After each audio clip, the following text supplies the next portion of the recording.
अजितदादांच्या विमान अपघाताबद्दल असंख्य शंका आणि संशय निर्माण करणारी परिस्थिती आता सध्या दिसून येते। रोहित पवारांनी या संदर्भामध्ये गेल्या काही दिवसांमध्ये पत्रकार परिषदा घेत या संदर्भातले अनेक गंभीर आरोप आणि संशय हे व्यक्त केलेले आहेत। आता आजही पुन्हा एकदा रोहित पवारांनी एक नवी पत्रकार परिषद घेतली आणि या पत्रकार परिषदेतले आरोप हे महाराष्ट्राला हादरवून सोडतील असेच आहेत। त्यातला सर्वात भयंकर आरोप म्हणजे 210 कोटींच्या इन्शुरन्ससाठी पायलटनं दादांचं विमान खाली आदळलं। रोहित पवार आजच्या आपल्या या पत्रकार परिषदेमध्ये नेमकं काय म्हणाले, त्यांनी काय काय मुद्दे हे आजच्या या पत्रकार परिषदेमध्ये मांडलेले आहेत, या संदर्भात त्यांच्याकडे असणारे डिटेल्स नेमके काय आहेत आणि रोहित पवारांच्या या पत्रकार परिषदांना समजून घेऊन त्यानंतर उपमुख्यमंत्री सुनेत्रा पवार यांनी घेतलेलं एक सर्वात मोठं आणि गंभीर पाऊल हे अजितदादांच्या अपघाताबद्दलचं नेमकं काय आहे याच संदर्भामध्ये आज आपण माहिती घेणार आहोत। लगेच व्हिडिओला सुरुवात करूया। नमस्कार, मी गौरी आणि तुम्ही पाहत आहात प्राईम टाइम महाराष्ट्र। सुरुवातीला एक महत्त्वाची आठवण, तुम्ही जर अजूनही आमचं चॅनेल सबस्क्राईब केलं नसेल तर ते जरूर करा। आपल्याला सर्वांना माहिती आहे की अजित पवारांच्या विमान अपघाताच्या चौकशीबाबत आमदार रोहित पवारांनी आज पुन्हा एकदा एक नवी पत्रकार परिषद घेऊन अनेक गंभीर आरोप केलेत। हा आरोप म्हणजे ज्या आरोपाबद्दल आज आपण बोलणार आहोत तो आरोप जो गंभीर आहे किंवा जो अत्यंत हादरवणारा आहे तो असा की अजितदादांच्या विमानाचा अपघात हा पायलटचा वापर करून रचलेला घातपात असण्याची दाट शक्यता आहे। आजच्या पत्रकार परिषदेमध्ये रोहित पवार नेमकं काय म्हणाले ते सांगण्याआधी एक सांगते की रोहित पवारांनी गेल्या काही दिवसांमध्ये हे जे काही आरोप किंवा संशय व्यक्त केलेत त्यानंतर आता खुद्द सुनेत्रा पवारांनी सुद्धा या संदर्भात एक अत्यंत महत्त्वाचं पाऊल उचललेलं आहे, एक अत्यंत गंभीर पाऊल उचललंय आणि रोहित पवारांच्या या आरोपांना बळकटी देणारं असं सुनेत्रा ताईंचं हे पाऊल आहे। हे नेमकं काय आहे, सुनेत्रा पवारांनी असं काय केलं ज्याबद्दल मी म्हणते ते मी पुढे सांगते। आता आजच्या पत्रकार परिषदेमध्ये रोहित पवार नेमकं काय म्हणाले ते पहिलं जाणून घेतोय आपण। तर रोहित पवार म्हणतात की या विमानाची किंमत किती होती। जर आज ते विमान असतं आणि आज ते विमान विकण्याची वेळ आली असती तर त्या विमानाची ऍक्च्युअल किंमत होती 35 कोटी रुपये। पण ज्या पद्धतीचं त्या विमानाचं इंजिनची क्वालिटी होती किंवा काही आकडे आणि पॅरामीटर जर आपण पाहिले तर ते विमान हे आज साधारणतः 10 ते 15 कोटीलाच जास्तीत जास्त विकलं गेलं असतं, इतकी त्या विमानाची वाईट परिस्थिती होती असं रोहित पवार सांगतात। रोहित पवार ते पुढे जाऊन सांगतात की ज्या लोकांनी आधी हे विमान चालवलेलं आहे किंवा पूर्वी आणि आजही जे लोक या विमान कंपनी सोबत आहेत किंवा नाही आहेत या लोकांनीच आम्हाला असं सांगितलं की 10 कोटी जर कोणी दिले तर आता तरी फक्त 10 कोटीलाच हे विमान जाऊ शकतं, अशा पद्धतीची या विमानाची क्वालिटी होती।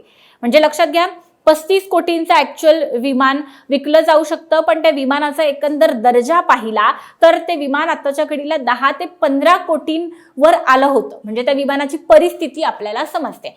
आता या 10 ते 15 कोटी किमतीच्या विमानाचा जर आपण विचार केला तर त्याची आजची इन्शुरन्स व्हॅल्यू किती होती, तर साधारणतः 55 कोटी इतकी त्या विमानाची इन्शुरन्स व्हॅल्यू होती।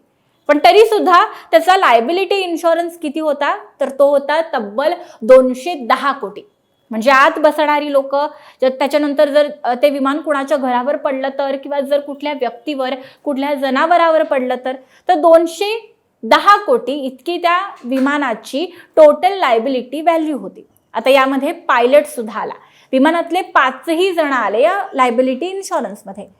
पण मग या 210 कोटींपैकी मेन पायलटला यातले किती रुपये मिळणार होते, हा सगळ्यात मोठा प्रश्न आहे असं रोहित पवार म्हणतात। आणि हे किती रुपये मिळणार होते हे जर त्या मेन पायलटला माहिती होतं तर मग त्याने या इन्शुरन्सच्या पैशांसाठीच विमान आदळलं का किंवा या विमानाचा हेतुपूर्वक घातपात घडवून आणला का, अशा पद्धतीचा सवाल हा रोहित पवारांनी उपस्थित केलाय। म्हणजे या लायबिलिटी इन्शुरन्समध्ये आपल्याला मिळणाऱ्या पैशांसाठी पायलटनं अजितदादांच्या विमानाचा घातपात घडवून आणला, अशा पद्धतीचा एक खळबळजनक आरोप हा रोहित पवारांनी केलेला आहे। आता इतकंच नव्हे तर याशिवायही काही आरोप रोहित पवारांनी या पत्रकार परिषदेमध्ये केले। ते कोणते, तर रोहित पवार असं म्हणतात की उपमुख्यमंत्री अजित पवारांच्या विमान घातपाताच्या दिवशी बारामतीमध्ये दृश्यमानता अर्थात विजिबिलिटी ही कमी असताना सुद्धा कॅप्टन सुमित कुमार यानं विमान माघारी न फिरवता ते खाली उतरवलं। त्याने विमानाचा स्फोट करण्यासाठीच विमान मुद्दाम खाली आदळलं असं रोहित पवार म्हणतात. रोहित पवार म्हणतात की मुंबईवरून बारामतीला जाण्यासाठी फार इंधनाची गरज नव्हती, तरीही अजितदादांच्या विमानाच्या पंखातील इंधनाच्या टाक्या या पूर्णपणे भरण्यात आल्या. हे विमान हे बारामतीवरून हैदराबादला जाणारच होतं, त्यामुळे तिथे सुद्धा विमानामध्ये पुन्हा इंधन भरता आलं असतं. मात्र हे विमान सुरतवरून मुंबईला येत असतानाच त्याच्या इंधन टाक्या या पूर्णपणे भरल्या होत्या. या विमानामध्ये अपघाताच्या वेळी 3000 ते 3500 लिटर इतकं इंधन होतं. एवढंच नव्हे तर विमानाच्या टॉयलेट जवळ इंधनाचे अतिरिक्त कॅन ठेवण्यात आले होते. या सगळ्यामध्ये पायलटचा वापर करून अजित पवारांच्या विमानाचा अपघात घडवण्यात आला असं आम्हाला वाटतं, असं रोहित पवारांनी सांगितलं. विमानामध्ये जास्त इंधन असेल तर मोठा स्फोट होईल हा आमचा संशय खरा ठरताना दिसतोय, असंही रोहित पवार म्हणतात. बारामतीच्या धावपट्टीवर उतरण्यासाठी दृश्यमानता कमी असून सुद्धा पायलट सुमित कुमारनं माघारी न फिरता एक गिरकी घेऊन विमान खाली उतरवण्याचा प्रयत्न केला. किंबहुना त्यांनी विमान ते मुद्दामून खाली आदळलं आणि स्फोट घडवून आणला आणि यामध्ये अपघात झाला असं त्यांनी म्हटलेलं आहे. या पुढचा मुद्दा आहे तो विमानाच्या लँडिंग संदर्भातला. विमानाच्या लँडिंगसाठी 5000 इतकी दृश्यमानता आवश्यक असते, मात्र बारामतीमध्ये त्यावेळी फक्त 3500-3000 इतकीच दृश्यमानता होती. मुळामध्ये मुंबईतून उड्डाण करतानाच दृश्यमानता कमी होती, तरी सुद्धा विमानाच्या उड्डाणासाठी परवानगी कशी काय देण्यात आली? यानंतर सुद्धा विमानानं उड्डाण केलं तरी ते जर बारामतीमध्ये लँड करायला दृश्यमानता जितकी आवश्यक होती तितकी नव्हती, तर मग ते लँड का करण्यात आलं? त्यामुळे या अपघाताबाबत घातपात असल्याचीच शक्यता किंवा संशय अधिक वाटतो, असा रोहित पवारांनी मुद्दा मांडलेला आहे. आता रोहित पवारांनी आजच्या या पत्रकार परिषदेमध्ये नेमके काय काय मुद्दे मांडले हे आपण पाहिलं. आता मी सांगणार आहे तुम्हाला, जो सुरुवातीला मी मुद्दा सांगितला तो म्हणजे उपमुख्यमंत्री सुनेत्रा पवार यांनी घेतलेला एका ऍक्शनचा. बघा, रोहित पवार हे असे एकमेव नेते आहेत या दोन्ही पक्षांमधले ज्यांनी हा मुद्दा आपल्या काकांसाठी, आपल्या नेत्यासाठी लावून धरला आणि फक्त माध्यमांना प्रतिक्रिया न देता किंवा याविषयी काही संशयच फक्त व्यक्त न करता या संदर्भातले डिटेल्स काढत, या संदर्भातली माहिती काढत, त्या संदर्भात पत्रकार परिषद घेतली. फक्त मुंबईत नव्हे तर दिल्लीत सुद्धा रोहित पवारांनी पत्रकार परिषद घेतली आणि एकदा नव्हे तर आता ही दुसरी पत्रकार परिषद ही रोहित पवारांची झालेली आहे. जोपर्यंत अजितदादांच्या या अपघाताबाबत योग्य ती माहिती आपल्या समोर येत नाही तोपर्यंत आपल्याला झोप लागणार नाही, असं रोहित पवार हे आपल्या पहिल्याच पत्रकार परिषदेमध्ये म्हणाले. आणि विलिनीकरणाचा मुद्दा हा बाजूला ठेवूया, पण अजितदादांना न्याय मिळण्याचा हा प्रश्न आहे आणि त्यासाठी आम्ही लढत राहू, असं म्हणत त्यांनी हा जो सगळा मुद्दा आहे तो आपल्या हाती घेतलेला आपण पाहतो आहोत.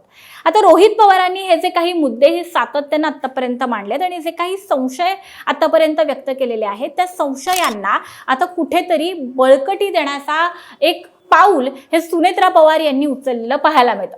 सुनेत्रा पवार म्हणजेच अजितदादांच्या पक्षामध्ये जर आपण पाहिलं तर अमोल मिटकरी किंवा रुपाली ठोंबरे पाटील अशा नेत्यांव्यतिरिक्त कुणीही या सगळ्या संदर्भामध्ये फार पुढे येऊन बोललंय किंवा संशय व्यक्त केलाय असं घडलेलं नाही. आतापर्यंत सुनेत्रा पवार यांनी सुद्धा या संदर्भामध्ये काही भूमिका घेतली नव्हती, पण आत्ता घेतली आहे. सुनेत्रा पवार यांनी गृहमंत्र्यांना एक तातडीचं पत्र लिहिलंय आणि अजितदादांच्या या अपघाताची CBI चौकशी होण्याची मागणी केली आहे. आधीच अनेक चौकशा अजितदादांच्या या अपघाताबाबत सुरू आहेत. स्वतः CID चौकशी सुद्धा मुख्यमंत्र्यांनी आणि सरकारनं या संदर्भामध्ये लावलेली आहे. पण एकंदरच रोहित पवारांचे आरोप, संशय आणि एकंदरच हे सगळं चित्र बघता आता सुनेत्रा पवारांनी या संदर्भात एक मोठं पाऊल उचलत CBI चौकशीची मागणी केलेली आहे. याचा अर्थ एकतर रोहित पवार यांच्या या आरोपांसंदर्भात किंवा या संशयांसंदर्भात त्यांनाही कुठेतरी कुणकुण आहे आणि हे सगळं हे सत्य जे आहे ते तातडीनं समोर यावं यासाठी CBI चौकशी व्हावी असं सुनेत्रा पवारांना सुद्धा वाटतंय. त्यामुळे या प्रकरणाला आता एक वेगळं आणि गंभीर वळण लागतंय. अजित पवार यांचा अपघात होता की घातपात होता? तो जर घातपात होता तर तो कशा पद्धतीनं घडवून आणला? यामागे कोण आहे? यामागे जी लोक आहेत त्यांचा हेतू काय होता? हे कशामुळे झालं? हेच सगळं आता समोर यायला हवं. जसं ते रोहित पवारांना वाटतंय तसंच ते सुनेत्रा पवारांना सुद्धा वाटतंय. हे सांगणारं सुनेत्रा पवारांचं हे आत्ताचं पाऊल आहे असं आपण म्हणायला काहीही हरकत नाही.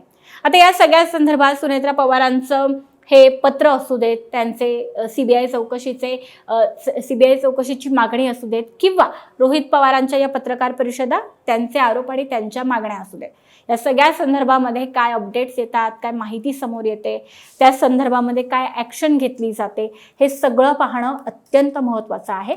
आणि निश्चितच हे आरोप हे राजकीय वर्तुळामध्ये खळबळ उडवून देणारे असले तरी न्याय मिळणं हे आवश्यक असल्यामुळे या सगळ्यातून निष्पन्न काय होतं याकडे संपूर्ण महाराष्ट्राचं लक्ष लागलंय. या संदर्भात ज्या काही अपडेट्स येतील, ज्या काही बातम्या येतील, त्या आम्ही निश्चितच वेळोवेळी तुमच्यापर्यंत पोहोचवत राहू. पण या एकंदर घटनेबाबत, या संदर्भात व्यक्त केल्या जाणाऱ्या मुद्द्यांबाबत, ॲक्शन्सबद्दल तुम्हाला नेमकं काय वाटतं? तुमच्या काय प्रतिक्रिया आहेत, भावना आहेत, किंवा तुमच्या मनामध्ये अशाच पद्धतीचे काही संशय किंवा काही गोष्टी आहेत का? तर त्या आम्हाला कमेंट बॉक्समध्ये नक्की सांगा. आणि हा व्हिडिओ जर माहितीपूर्ण वाटला तर तो लाईक आणि शेअर करायला विसरू नका.